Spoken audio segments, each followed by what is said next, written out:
Sementara itu, Ketua Komisi 8 DPR RI Saleh Pertaunan Daulay meminta Kementerian Agama untuk segera menyelesaikan kasus pertundanya keberangkatan calon jemaah haji ke Tanah Suci.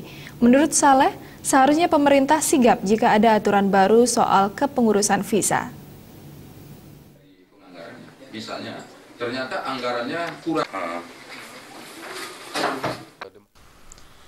Adanya masalah perihal keterlambatan penerbitan visa calon jamaah haji tahun 2015 ini membuat Ketua Komisi 8 DPR RI Saleh Pertaunan Daulay angkat bicara. Saleh menyatakan penyebab keterlambatan visa haji bukanlah kesalahan dari pihak DPR. Pasalnya Kementerian Agama telah mengakui persoalan kepengurusan visa haji karena ada aturan baru yang ditetapkan pemerintah Arab Saudi.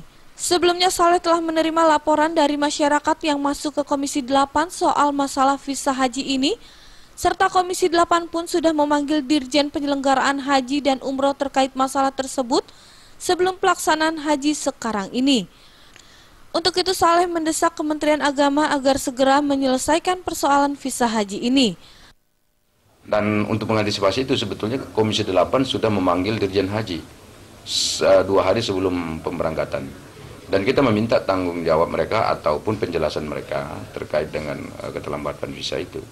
Berdasarkan penjelasan dari Dirjen Haji, sebetulnya kan ada perubahan sistem yang dikeluarkan oleh pemerintah Saudi, yaitu tentang program e-Hajj itu.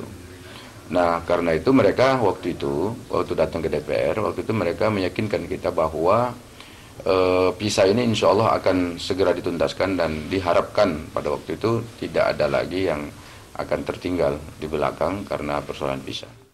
Lebih lanjut, menurut Saleh, pemerintah sebenarnya punya waktu yang cukup luang untuk mengurus penyesuaian data e-Hajj yang diminta Arab Saudi dan mempertanyakan kekurangsigapan pemerintah.